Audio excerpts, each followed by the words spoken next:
કાલે આપણે બટન જોયા હતા flat button, text button, gesture detector, rails, elevated button, inkwell, icon button, gesture અને આઉટલાઇન બટન.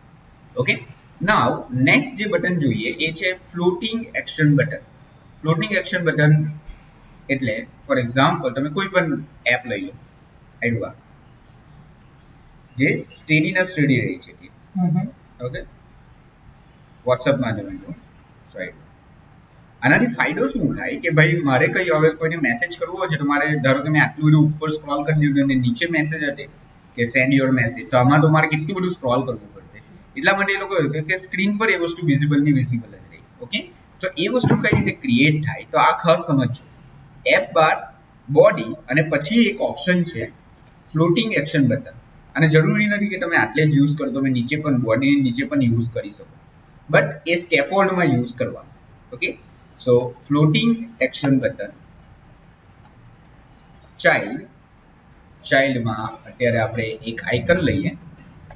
સો icons dot message.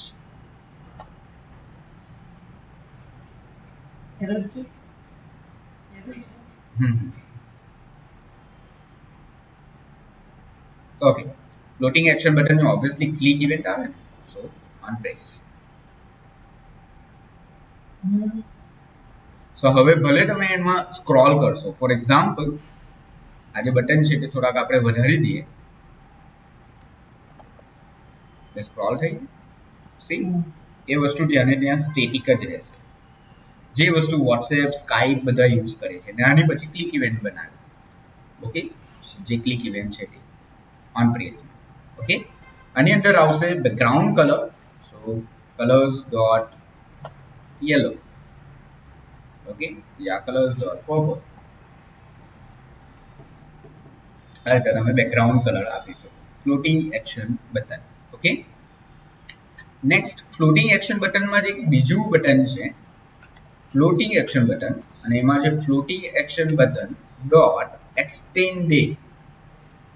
Okay, so extended ની અંદર શું આવે, એક્સટેન્ડેડ ની અંદર પણ પહેલા ઓન પ્રેસ તો આવશે. ઓકે, બટ એની અંદર લેબલ આવે. Okay, so label for example ad, અને ઇવન તમે એની અંદર આઇકન પણ મૂકી શકો.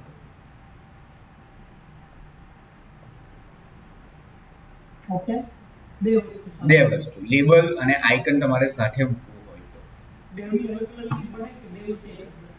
ફ્લોટિંગ એક્શન બટન તમે બે માંથી કોઈ એક જ મૂકી શકશો, બે નહીં, બીકોઝ આ એક જ પ્રોપર્ટી છે. તો એની અંદર તમે ફ્લોટિંગ એક્શન બટન આ રીતે એડ કરાવી શકો. ખ્યાલ આવ્યો? ઓકે, ચાલો ફ્લોટિંગ એક્શન બટનમાં હવે ઓર થોડું રિસર્ચ કરો કે બીજા કયા કયા ટાઈપના ફ્લોટિંગ એક્શન બટન આવી શકે. અને આ ફ્લોટિંગ એક્શન બટનની મારે પોઝિશન ચેન્જ કરવી છે. નોર્મલી તો એ રાઈટ સાઈડ જ હોય, રાઈટ બોટમ રાઈટ સાઈડ જ હોય, બટ એને મારે સેન્ટરમાં કરવું હોય તો લેફ્ટ સાઈડ કરવું હોય તો એ કઈ રીતે થશે એ તમારે સર્ચ કરવાનું છે. ઓકે,